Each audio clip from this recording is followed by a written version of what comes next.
Muy bien, muchas gracias, Olger, por la presentación. Gracias al doctor Duarte eh, y en su nombre a todos los miembros del directorio por todo el apoyo que nos han brindado para llevar adelante este proyecto, que sin la decisión del directorio iba a ser muy difícil de llevarlo a cabo. Un saludo para el señor José Luis, un gusto poder compartir con él la mesa hoy. Entonces, voy a presentar un poquito el trabajo.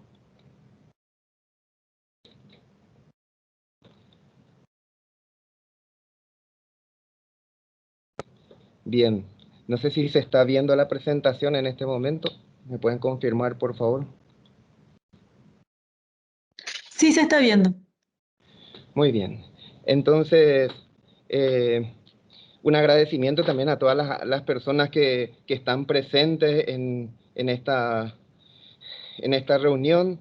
Eh, Personalmente para mí es una satisfacción poder presentar este proyecto que, como decía el gerente general, el señor Olger Ifrán, nos ha llevado mucho tiempo de trabajo, pero ha sido un anhelo muy grande de parte de nosotros, porque veíamos que esto era importante para nuestra institución y bueno, así lo hemos encarado.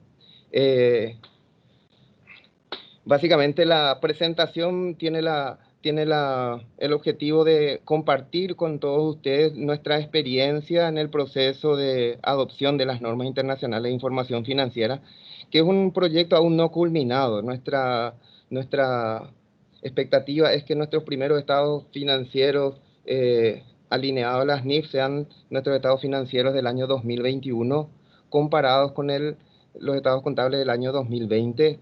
O sea que nuestra estimación es que en febrero del año 2022, siempre que podamos contar con el dictamen favorable de nuestros auditores externos, eh, podamos declarar de que nuestros estados contables del año 2021 comparativos con el año 2020 están alineados a las normas internacionales de información financiera.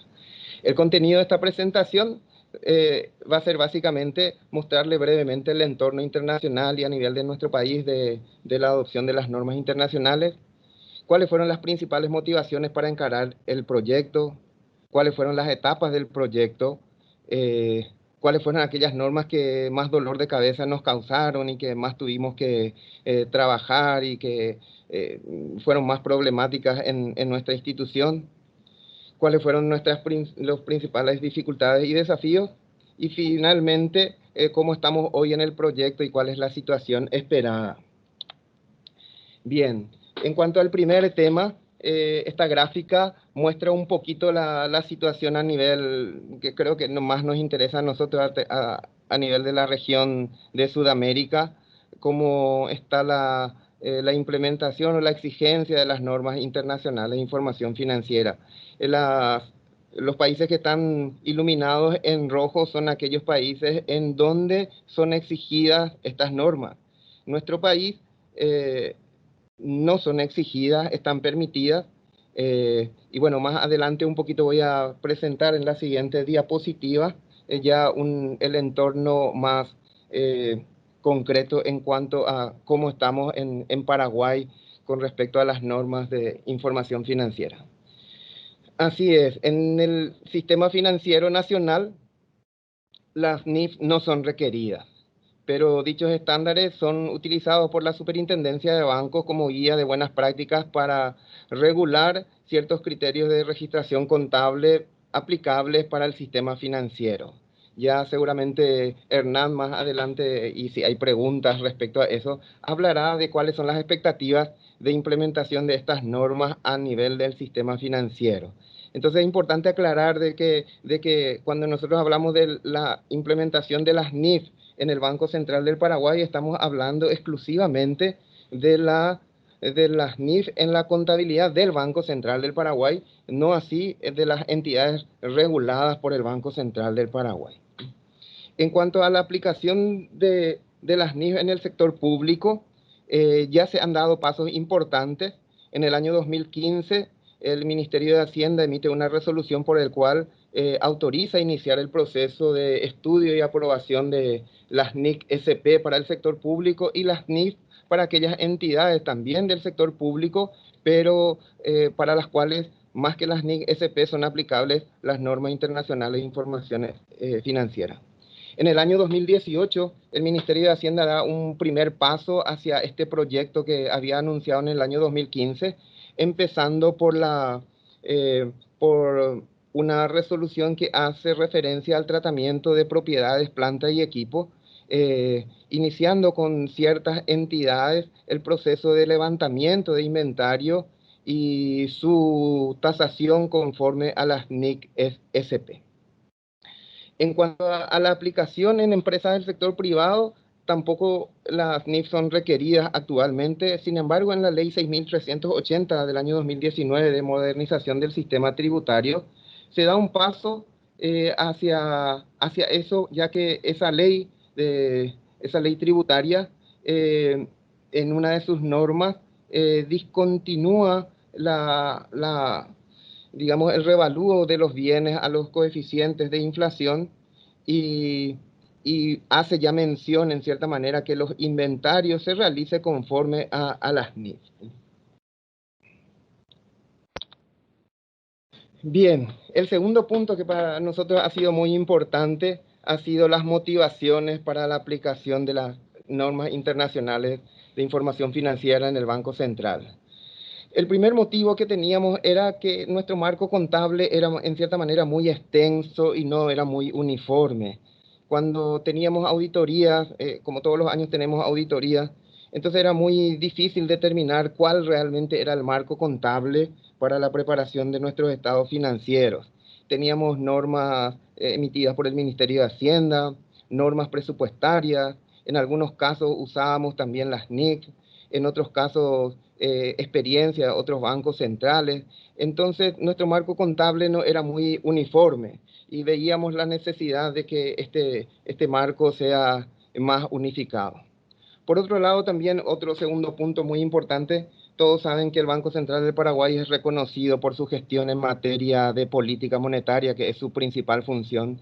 Y desde el área contable veíamos nosotros que era necesario acompañar esto con la transmisión de una mayor transparencia y credibilidad a los agentes económicos a través de nuestros estados financieros. De hecho, organismos internacionales como el FMI constantemente hacen mención a esta necesidad de que para dar mayor transparencia se pueda, la preparación de los estados financieros estén alineados a estándares internacionales. En cuanto a los beneficios de la NIF en la preparación y provisión de información, creo que el doctor Duarte ya me ha introducido. Yo no quiero agregar más allí porque todos sabemos de cuántos beneficios otorgan estas normas en la preparación y provisión de información. Otro punto importante para nosotros ha sido la tendencia de otros bancos centrales de la región para la adopción de estas normas. Anteriormente se pensaba y la idea que primaba era que las NIF no estaban preparadas para bancos centrales, que las NIF eran más para entidades que buscan lucro y como el Banco Central no busca utilidad, sino su misión es otra completamente distinta a una entidad convencional, las NIF no eran aplicables a los bancos centrales y que los bancos centrales tendrían que tener una norma más aplicable a los mismos. Sin embargo, esta tendencia fue cambiando gradualmente y hoy prácticamente todos los bancos centrales de la región están en cierta manera ya alineados a las NIF, algunos declarando la adopción en forma plena y otros declarando que sus normas están basadas en NIF con algunas excepciones por cuestiones legales o por operaciones propias del Banco Central. También otro punto importante que nosotros vimos es que la adopción de las NIF en el caso específico de nuestra institución no tendría demasiado impacto en los estados financieros porque nosotros veníamos ya de una historia muy larga de auditorías externas y de ajustes a nuestros estados contables en cuanto a evaluación de nuestros activos y pasivos y veíamos que el efecto en nuestros estados contables no iba a ser muy significativo. Por otro lado, una de las cosas que ya mencioné también anteriormente, la decisión del Ministerio del año 2015 de adoptar las NIC SP y las NIF fue un hecho que nos impulsó a ya acompañar esta decisión del Ministerio de Hacienda. Otro aspecto también que veíamos muy importante es que veíamos la necesidad de la capacitación del plantel contable y la modernización de los sistemas de gestión del BCP. Un aspecto fundamental también ha sido el apoyo de los organismos internacionales, como les decía, tanto el Fondo Monetario Internacional, el Banco Mundial, han sido grandes impulsores para que el Banco Central pueda adoptar estas normas. Y también lo que ya mencionaba el doctor Duarte, de que esta experiencia nuestra pueda servir como impulsor para su aplicación en otros sectores económicos del país. Luego de haber analizado todo este entorno y todos estos factores, hemos tomado la decisión, que no ha sido una decisión fácil, de iniciar el proceso de convergencia hacia las NIF. Entonces, una vez tomada esta decisión, en realidad, en el año 2018 en el año 2016, perdón, empezamos a llevar adelante nuestro proyecto. El proyecto, un poco así a grandes rasgos, está en esta presentación, en esta filmina que le estoy presentando. Se ha iniciado con un relevamiento, la identificación de cuáles eran las brechas. Hemos conformado nuestro equipo, le hemos dado mucha importancia a la capacitación, hemos desarrollado un curso de diplomado y certificación en NIF para 25 funcionarios del Banco Central, no solamente del área contable, sino también de las otras áreas de gestión que generan las operaciones que finalmente impactan en el balance, como el área de reservas, el área de mercado, porque veíamos necesario que no solamente el área contable esté preparado en las NIF, sino que también las otras áreas tenían que conocer de las mismas. Hemos hecho una adecuación legal muy importante en el año 2018, que me voy a referir un poquito más adelante a las mismas, modificando un artículo de nuestra Carta Orgánica que tenía un tratamiento contable que no era coincidente con las NIF. Hemos tenido mucho trabajo en la elaboración de nuestro estado de flujo efectivo, ya que en cierta manera en una banca central el tema del efectivo tiene otra connotación que en una entidad convencional, ya que el Banco Central es el generador del efectivo, entonces no tiene en cierta manera problemas de liquidez. Un evento importantísimo para todos nosotros ha sido la participación de un funcionario del Banco Central en la preparación de un documento con el Fondo Monetario Internacional que finalmente se denominó Cómo informar bajo NIF para bancos centrales. El Fondo Monetario Internacional llevó adelante este trabajo y hoy ese trabajo está disponible en una versión en inglés para quien quiera tener acceso a eso. Puede entrar a la página del Fondo Monetario Internacional y encontrará este documento en donde básicamente lo que se establece es cómo elaborar las notas a los estados financieros para un banco central. Luego, el año pasado, a finales del año 2020 y enero de 2021, hemos tenido una asistencia de revisión del Fondo Monetario Internacional nuevamente sobre todas nuestras políticas, nuestros estados contables, modelos y las revelaciones que estamos preparando. Ese ha sido nuestro camino recorrido. Tenemos muchas tareas todavía en proceso de ejecución, que son las que están allí. Como les decía, nuestro horizonte es que en febrero del año 2022 podamos tener nuestros primeros estados financieros alineados a las NIF. Bueno, ¿cuáles fueron las normas de aplicación más problemáticas? Como les decía, las normas internacionales de información financiera no han sido hechas, evidentemente, para una entidad específica y especialmente para un banco central. Entonces, cuando veíamos ciertas normas, nos encontramos con ciertos problemas, con ciertas operaciones muy propias del Banco Central y en donde ciertas normas o las NIF no las contemplaban estas operaciones o eran en cierta manera de mayor dificultad de aplicación en nuestra institución.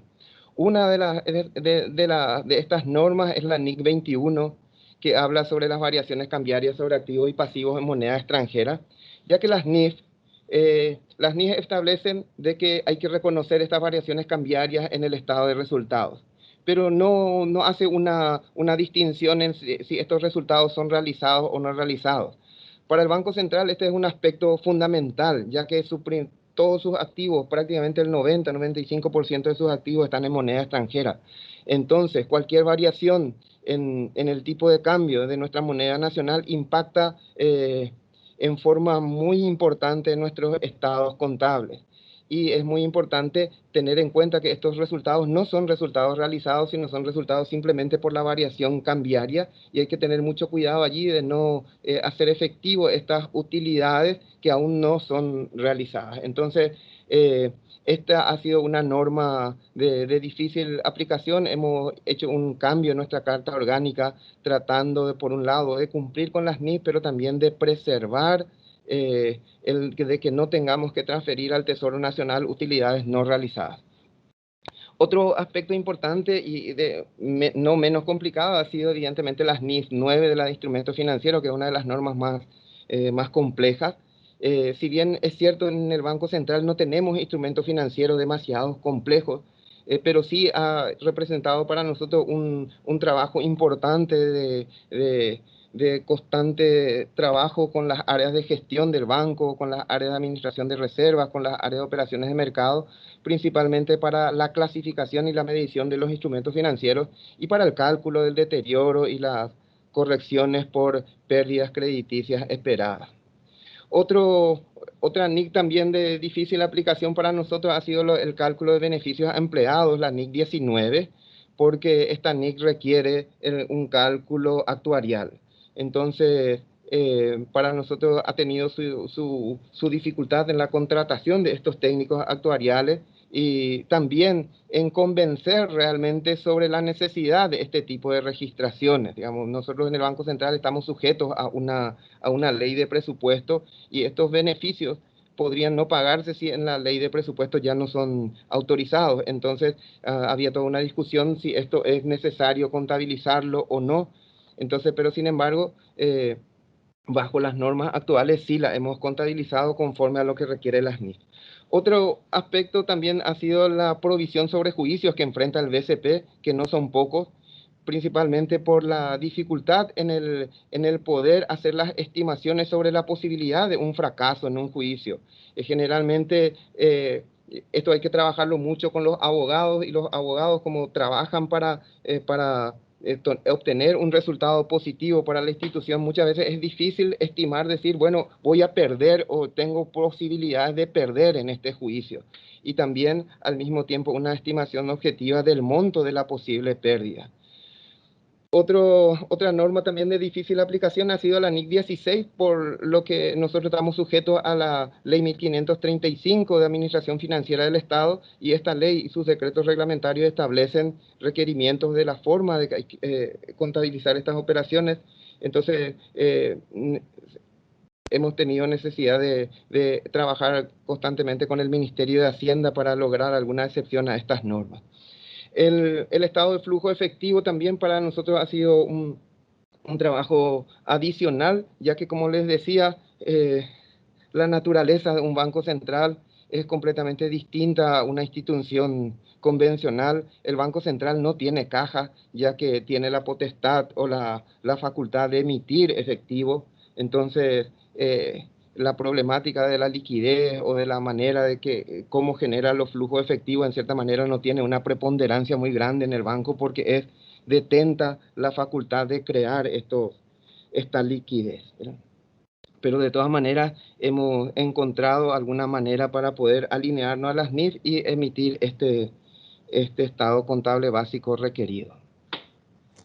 Bien, el siguiente punto, ya prácticamente para terminar mi presentación, son compartir un poco con ustedes cuáles fueron las principales dificultades y desafíos que hemos tenido que enfrentar en el proyecto.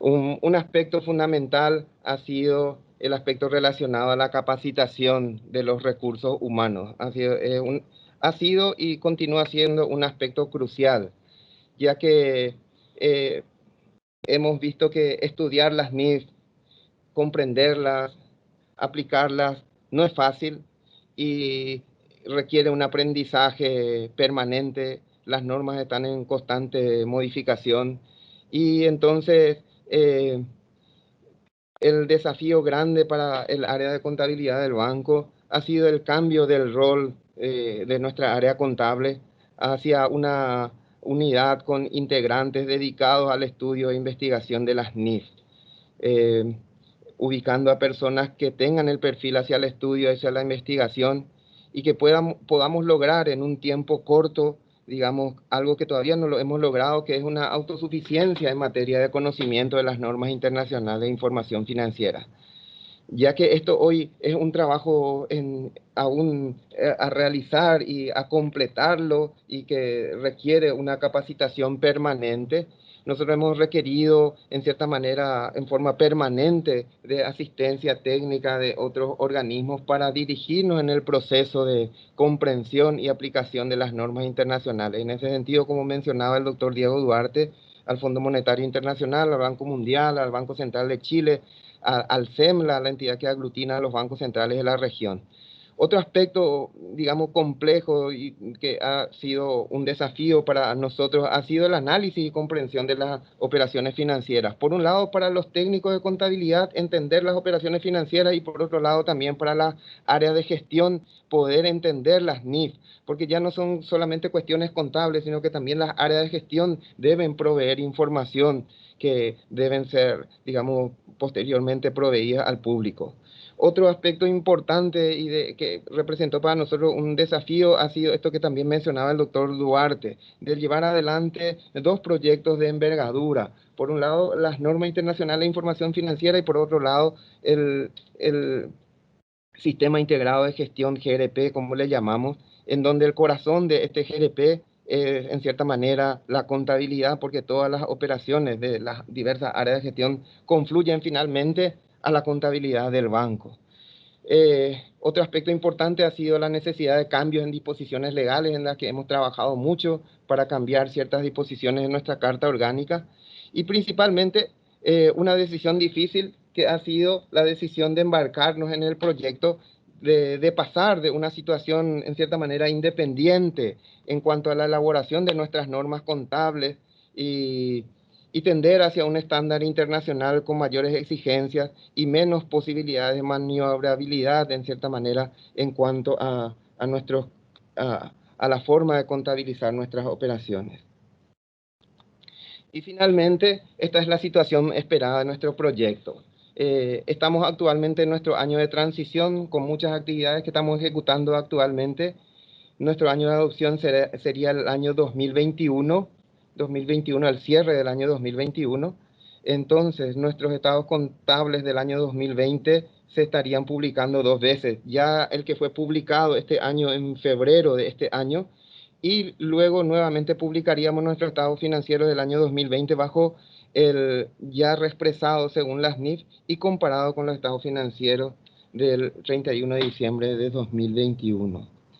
Bien, esto es un poco la presentación que yo tenía preparada. Como el título de la presentación se refiere a retos y desafíos, yo en cierta manera lo que quisiera concluir es que el gran reto, el gran desafío para nosotros ha sido realmente embarcarnos al proyecto.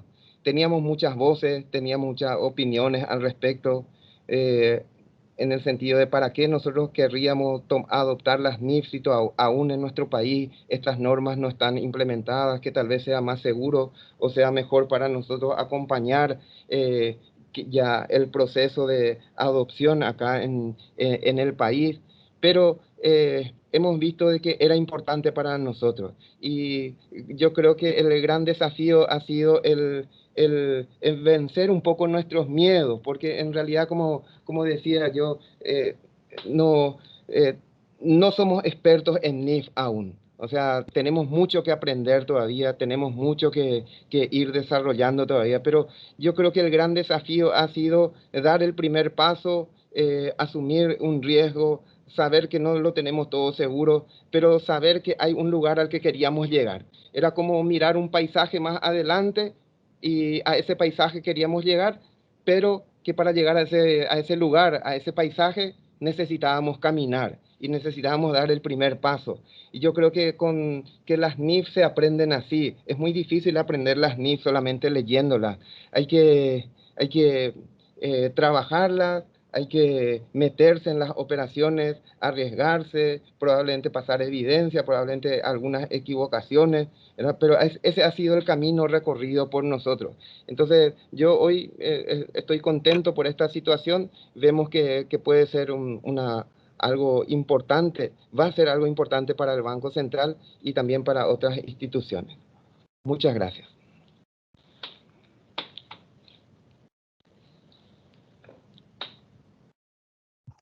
Agradecemos las palabras del señor, quien es gerente de la unidad de finanzas del Banco Central del Paraguay, el señor Antonio Núñez. Y a continuación le presentamos al siguiente moderador de esta segunda etapa de charlas, el señor Hernán Colmán, quien es superintendente de bancos del Banco Central del Paraguay. Muchas gracias, Laura. También muchas gracias, Antonio, por ponernos en perspectiva digamos, de todo lo avanzado ya por el Banco Central en la adopción de las NIF y también el estado actual de las cosas. Desde la perspectiva más financiera, económica, también es importante reconocer que la eliminación gradual de las barreras, los flujos de capital transfronterizo, la globalización de la actividad económica para las entidades financieras, relaciones de corresponsalía, acceso a mercados internacionales, ha acentuado la necesidad de poder comparar información financiera que preparan estas instituciones y en diferentes países, ¿verdad? Entonces la respuesta fue la adopción creciente, la aceptación de las NIF. La mayoría de los sistemas financieros en América Latina utilizan actualmente las NIF como base para sus sistemas contables. Entonces es poco realista pensar que Paraguay podía seguir siendo un espectador en este proceso y también que la migración a las NIF adquiere un significado importante en el contexto de la modernización de la economía nacional.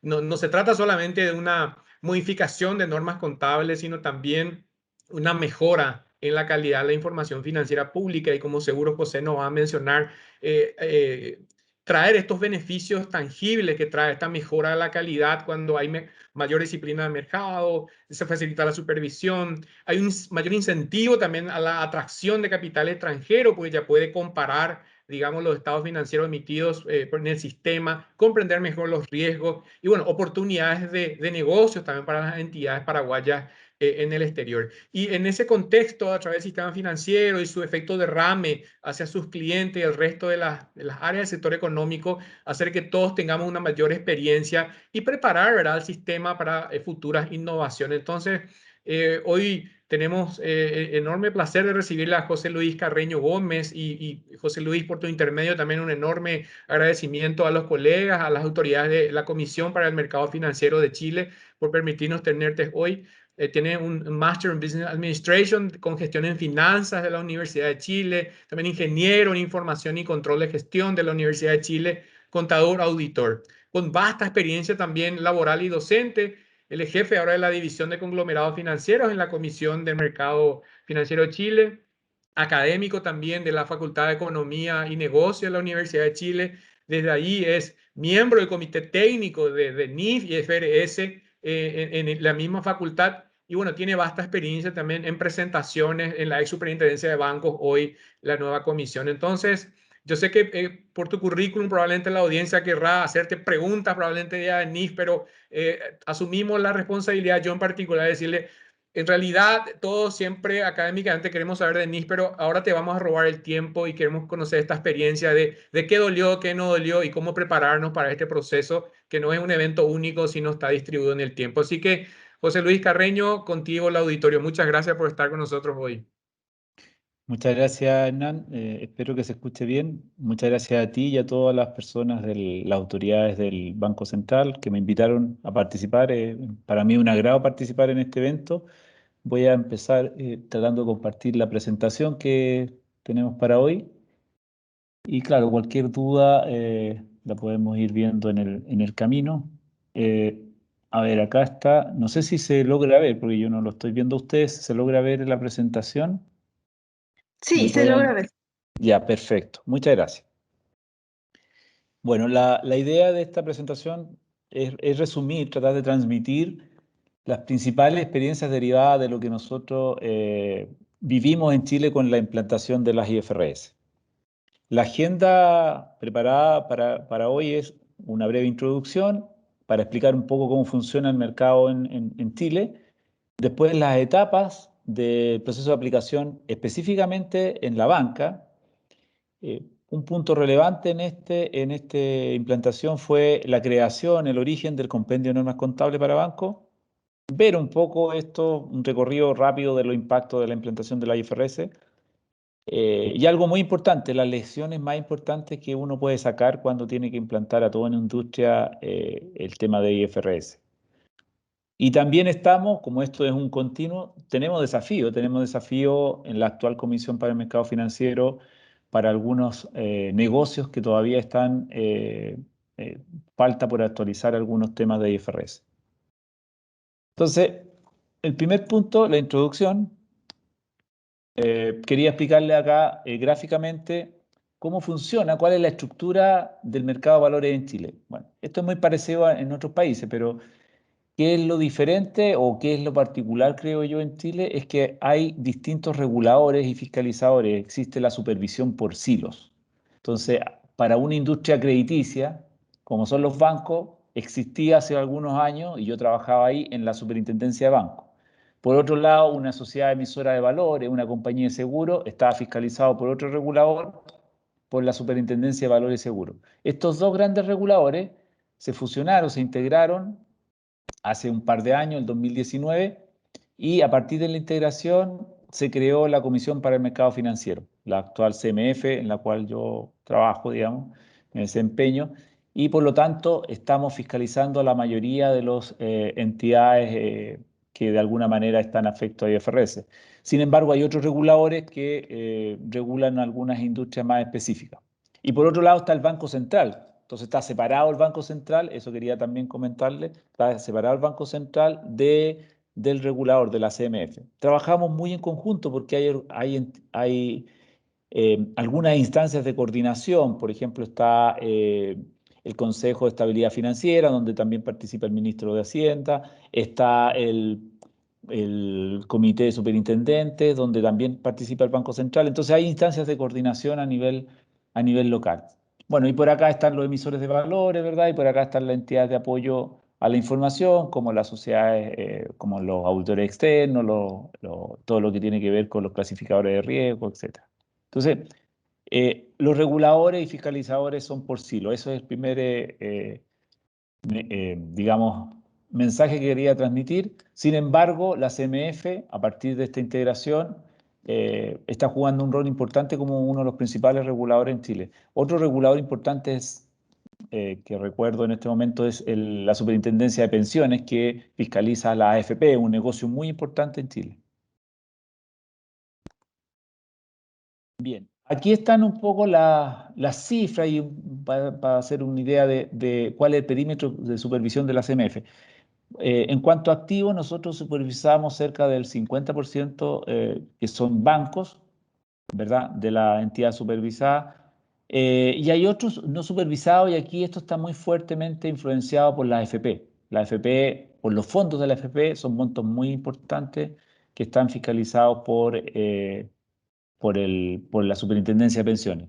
Pero todo lo que es compañía de seguro, todo lo que es banco, fondos mutuos, cooperativa y fondo de inversión, son fiscalizados por la CMF, ¿ya? Aquí está por número de entidades fiscalizadas, que los bancos no son tantos, son cerca de 20 bancos, pero hay otras entidades financieras que también son fiscalizadas, ¿ya? Hay muchas entidades de mercado de seguros que son fiscalizadas, pero son entidades menores que no aportan tantos activos. De hecho, ahí hay hasta personas naturales fiscalizadas. Vamos al tema de IFRS una vez que conocemos el contexto del mercado financiero chileno. La IFRS en Chile están presentes en bancos como industria completa. Partió esto del año 2009. Ya voy a explicar un poquito más en detalle cómo llegamos a esta implantación. El resto de las empresas, bueno, eso lo estableció en su época la ex Superintendencia de Banco, en la cual yo trabajaba, y por otro lado la ex SBS estableció un calendario para el resto de empresas no fiscalizadas por la Super de Banco, y estableció un calendario a partir del 2009. Ciertas empresas empezaron en el 2009, otras el 2010, otras el 2011 y así sucesivamente. Por ejemplo, las compañías de seguro partieron en el 2012, los fondos mutuos partieron en el 2009 y así sucesivamente. Los emisores grandes partieron en el 2009 también. Entonces yo le estaba comentando que a partir del 2012, algunas empresas que no eran SBS, que no eran fiscalizadas, perdón, por la Super de Banco, empezaron a incorporarse. Y curiosamente el Colegio de Contadores se quedó un poco al margen de esta discusión y partió recién en el año 2013. Eso fue curioso porque en general en algunos otros países el Colegio de Contadores lleva la batuta en estos temas y parte dictando normas. Como en Chile existe la potestad por los organismos reguladores de dictar normas contables, nosotros partimos antes incluso que el Colegio de Contadores en el año 2009. Haciendo un zoom a la etapa de la aplicación de la IFRS, la superintendencia decidió implementar esto progresivamente, básicamente en 5 etapas, que las voy a repasar rápidamente. Una primera etapa donde se decidió aplicar la IFRS en base a todas las recomendaciones internacionales que también mencionó Antonio, de distintos organismos internacionales. Después, en el 2006, se aplicó en parte una norma muy importante de la época, que era la NIS 39, la predecesora de la NIS 9. Después, en el 2008, se aplicó, se normó que empezáramos a funcionar los bancos con nuevos formatos bajo IFRS, y el 2009, perdón, la aplicación ya en forma permanente del tema de IFRS, para el 2010 aplicar los estados financieros intermedios bajo IFRS. Entonces, si uno hace un zoom a cada una de estas etapas, el 2002, como dije, se decidió ahí implementar la IFRS en la banca y se estableció una agenda. Esto es muy importante, lo de la agenda o la hoja de ruta, porque esa agenda implicó mucho trabajo, muchas reuniones con las empresas de autoridad externa, con los bancos y con el Colegio de Contadores.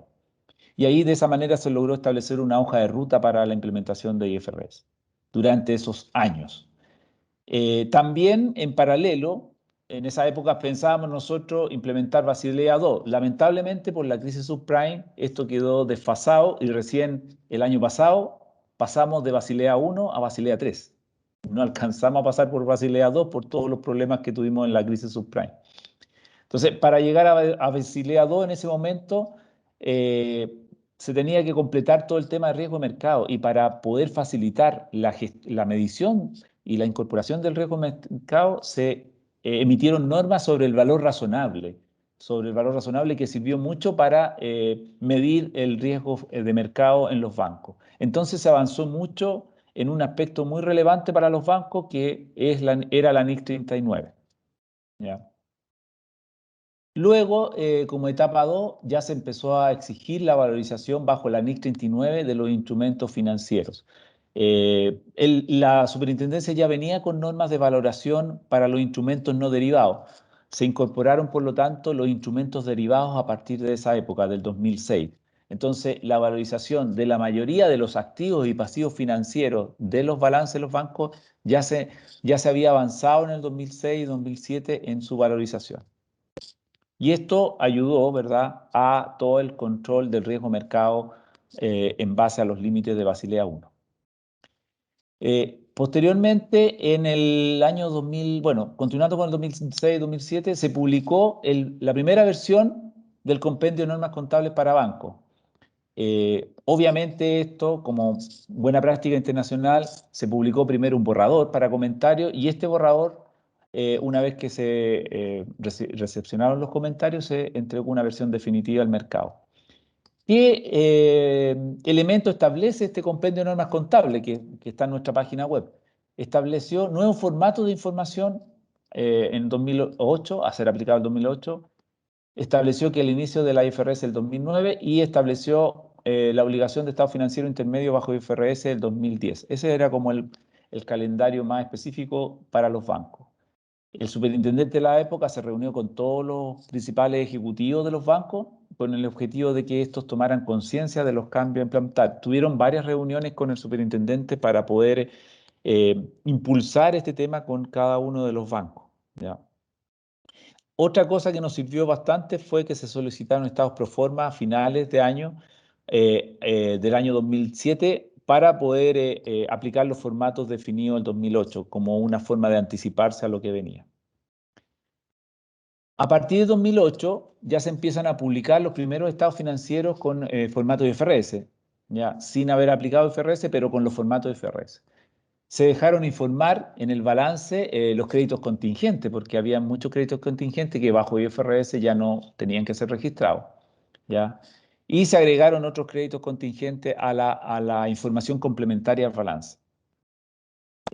También un aspecto importante, se racionalizaron las solicitudes de nuevos reportes, hubo como un congelamiento por parte de la superintendencia a fin de priorizar el tema de IFRS, o sea, se dejaron de lado otros requerimientos.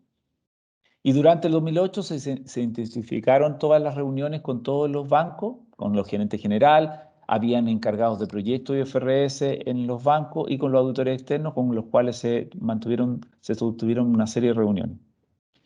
Y por último, a mediados del 2008 se solicitó a los bancos una estimación de los efectos de primera aplicación para anticiparnos a cuáles iban a ser los principales cambios que íbamos a encontrar en el 2009 con la plena aplicación de IFRS.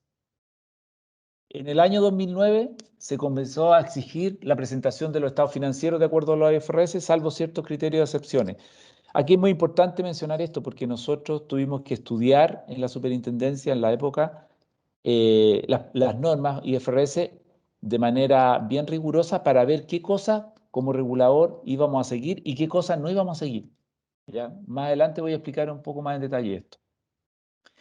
Y se incorporaron ciertos conceptos y cambios en otros, como son la cartera morosa, que no existía ese concepto, la cartera con morosidad 90 días, el concepto de cartera deteriorada, se definió un castigo prudencial y la suspensión de devengo. Todos estos elementos son más prudenciales que de alguna manera no están vinculados con el tema de IFRS, dado que para el regulador es más importante la seguridad de los depositantes que la incorporación de la IFRS. Por lo tanto, se hizo un estudio acabado de la IFRS y de estos conceptos prudenciales para poder aplicarlo. Y por último, la etapa 5, a partir de 2010, ya empiezan a publicarse estados financieros intermedios trimestrales bajo IFRS. Los bancos reportan mensualmente cifras a partir de 2009 bajo IFRS. Estados financieros completos a partir de 2010, trimestrales y por supuesto anuales. Y en agosto del 2010 se publicó la última versión de la norma que estableció la obligatoriedad a partir de 2011 de provisiones en base a pérdida esperada, que es un modelo estándar que la superintendencia definió, un modelo estándar de pérdida esperada para las carteras individuales. Y en este mismo modelo se estableció una provisión mínima sobre la cartera evaluada individualmente.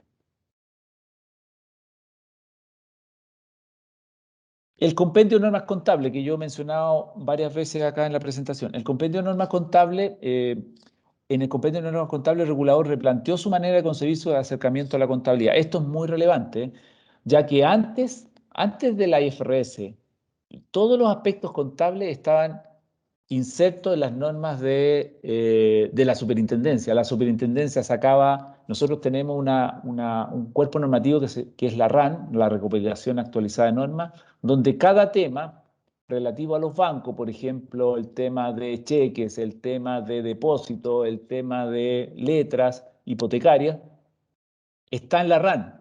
Y antes de IFRS, la RAN además tenía un apartado aspectos contables y salía incluso el asiento contable, el nombre de la cuenta, todo. O sea, el contador no tenía mucho que pensar, tenía que tomar eso y aplicarlo nomás al contador del banco. A partir de IFRS eliminamos todos esos apartados contables, todo, completamente todo. Entonces fue un cambio tremendo para los bancos porque el compendio estableció la aplicación obligatoria de la IFRS, salvo ciertos aspectos que el compendio estableció como norma específica establecida en ese cuerpo normativo. Cualquier cambio que rija bajo IFRS, por lo tanto hay que tener un estudio permanente de la IFRS, va a regir automáticamente, salvo que el regulador tenga una opinión en contrario y lo establezca en el compendio. Por ejemplo, si hay un cambio que IFRS establece, ahora último, de leasing, por ejemplo, nosotros estudiamos, vimos que en general estábamos de acuerdo y solamente habilitamos las cuentas contables relacionadas con el tema leasing. Entonces, hay un montón de cambios que va incorporando IFRS y que el regulador los tiene que estudiar. Entonces, es una carga importante para el regulador y también para los bancos. Una carga digamos, del tipo de conocimiento que hay que adquirir respecto a la lectura de estos documentos que emite el IASB. Se establecieron nuevos formatos que permiten las revelaciones según IFRS y los criterios prudenciales que el regulador estimó necesario mantener aun cuando no se apegan estrictamente a IFRS. En general, nosotros estamos bajo IFRS, salvo con ciertas materias, ciertos aspectos que nosotros consideramos prudenciales. Por ejemplo, un tema que vamos a ver más adelante, el tema del deterioro para la cartera crediticia, que es un tema que nosotros regulamos en nuestro compendio de normas contables y nos alejamos en su momento de la NIC 39, que era deterioro por pérdida incurrida, y empezamos con el deterioro bajo pérdida esperada. Y un cambio cultural importante dejó a los bancos la responsabilidad de contar con profesionales calificados y asesorarse externamente para la implementación de los criterios de IFRS. O sea, acá el regulador obliga de alguna manera que los bancos tengan gente con experiencia, con expertise en IFRS, y esto provocó inmediatamente una demanda por este tipo de profesional, un aumento en los sueldos de estos profesionales, un mejor posicionamiento dentro de las organizaciones. La mayoría de los cargos ahora son gerenciales para las áreas de contabilidad, con buenas remuneraciones a partir de la implementación de IFRS. Estableció la información que los bancos deben enviar mensualmente, estado de situación, estado de resultado, información complementaria. Todos los meses mandan esta información bajo IFRS. La aplicación de IFRS contiene algunas excepciones, como ya dije. El caso más importante para nosotros son las provisiones o el deterioro por riesgo de crédito, las que deben registrarse de acuerdo a una norma que estableció el regulador en el compendio de normas y no por la IFRS. ¿Ya? Esto lo volvimos a ratificar cuando cambió la NIF 39 por la NIF 9. Mantenemos en nuestro compendio actual la obligatoriedad de aplicar el compendio, las normas registradas en el compendio bajo pérdida esperada. A pesar de que la NIF 9 mantiene pérdida esperada, nosotros mantenemos nuestro estándar de regulatorio, nuestro modelo estándar para las carteras individuales y grupales. A continuación les voy a mostrar así rápidamente. Esto está en el compendio, por ejemplo. Este es un ejemplo de lo que está en el compendio. Para la cartera individual, nosotros, el regulador, establecimos las pérdidas esperadas. El banco tiene que categorizar de acuerdo a ciertos lineamientos que damos en el compendio. Para esto tuvimos que contratar estadísticos, ¿verdad? Para poder hacer estudios de las pérdidas esperadas y por lo tanto de estimar las pérdidas esperadas. La cartera individual está en 3 grandes bloques: cartera normal, subestándar e incumplimiento. Y en cada uno de estos bloques nosotros le damos los parámetros para que el banco, para la cartera analizada individualmente, aplique estos parámetros. Para las carteras grupales hay otros parámetros y aquí les traje un ejemplo de una cartera grupal que también está en el compendio y que nosotros también damos el parámetro, en este caso para las carteras hipotecarias, con garantía hipotecaria. Las carteras para las viviendas, ¿verdad? Donde nosotros le damos acá la pérdida esperada de acuerdo, esto está de acuerdo al loan to value, al saldo insoluto y al valor de la garantía. ¿Sí? Esto está en el compendio como modelo estándar que deben utilizar los bancos. Los bancos también están autorizados a utilizar modelos internos previa aprobación del regulador, pero tiene que registrar el valor mayor que de ambos modelos. ¿Cuáles fueron los impactos en el 2009 en la implantación de la IFRS? Principalmente, el primero de ellos, y por eso lo destaco en primer punto, el cambio cultural. Antes de IFRS, el regulador daba reglas detalladas de todo en la contabilidad.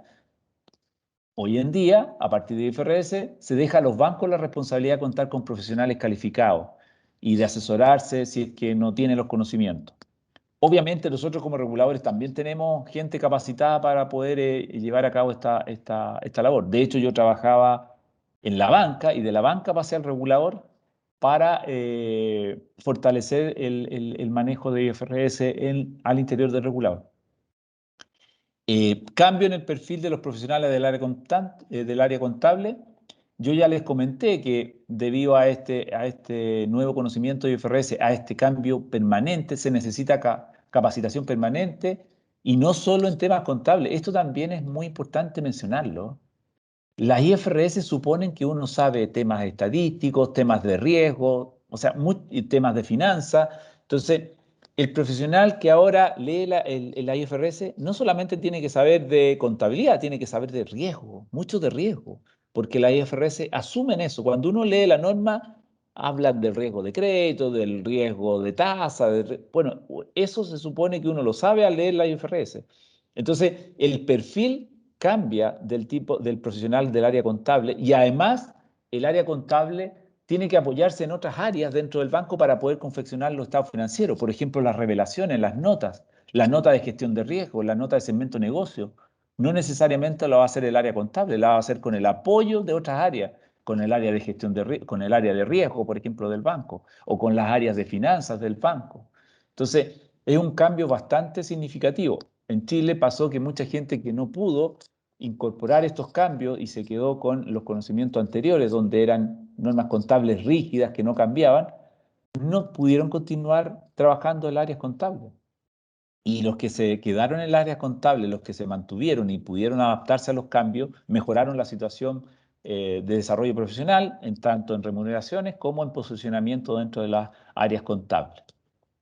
Otro cambio muy importante en los sistemas. Todo el tema, por ejemplo, cuando hablamos en la NIF 9 o en la NIC 39 de la tasa efectiva, del costo amortizado, implica un cambio inmenso en los sistemas, ¿ya? Entonces, ahí hay un costo importante para los regulados, para los bancos y también para el regulador, para poder adaptar los sistemas, ¿ya? Entonces, esto requiere tiempo, no es una cosa inmediata, no requiere unos meses, son muchas veces años para poder adaptar los sistemas a los requerimientos de la IFRS.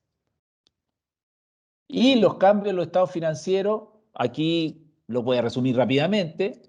Para nosotros el cambio más importante fue, como ya habíamos adaptado todo el tema de la NIC 39 respecto a instrumentos no derivados, fue pasar a costo amortizado usando la tasa efectiva, dejar de aplicar factor de inflación vía corrección monetaria. Permitimos que por única vez se valorizaban los activos fijos mediante tasaciones y pasamos de publicar estados financieros individuales a consolidados y por lo tanto cambió el perímetro de consolidación. Aquí hay mucho más entidades que pasaron a consolidar el banco, ¿ya? En general hubo un bajo impacto por ajustes de primera aplicación, tanto a nivel patrimonial del banco como a nivel del índice Basilea. Bueno, si no hay impacto patrimonial, obviamente el índice Basilea no varía mucho por este efecto. Para ir finalizando, ¿cuáles son las lecciones más importantes que uno puede rescatar? Que, primer término, estar consciente que la aplicación de IFRS requiere un cambio cultural muy importante, tanto de los bancos, del personal que labora en los bancos, como de los reguladores. Los reguladores debieran analizar detenidamente cómo llevarán a cabo el proceso. A mi entender, hay que estudiar la IFRS y después ver si es que nos vamos full o no, si es que hay elementos que nosotros consideramos prudenciales rescatar. Por ejemplo, en Chile nosotros tenemos la Ley General de Banco que algunos contenidos están ahí contables. Por ejemplo, la ley, con una materia bastante prudencial, hace que los bienes recibidos en pago por parte de las colocaciones, por parte de los créditos, tienen que castigarse al año. Por lo tanto, tienen que salir del balance. Eso no está en la IFRS, pero está en la ley de banco. Entonces, eso se mantiene porque está en la ley. Entonces, hay ciertos criterios que a lo mejor no conversan con IFRS y vale la pena mantenerlo por aspectos prudenciales. Nombro otro, temas de suspensión de devengo, temas de provisiones, etc. Entonces, esos serían excepciones y limitaciones que un regulador tal vez prefiera mantenerlo y no ir por full IFRS. Hay que ser majadero en comunicar la importancia de los cambios, especialmente en los más altos niveles de la organización. Hay que involucrar a los altos ejecutivos y al directorio de las organizaciones para poder hacerlos conscientes de estos cambios y para que exista un equipo dedicado 100% al proyecto IFRS. Para una buena implantación también se requieren recursos humanos y materiales adecuados, como ya lo vimos, capacitación oportuna, permanente y especializada. Obviamente que no hay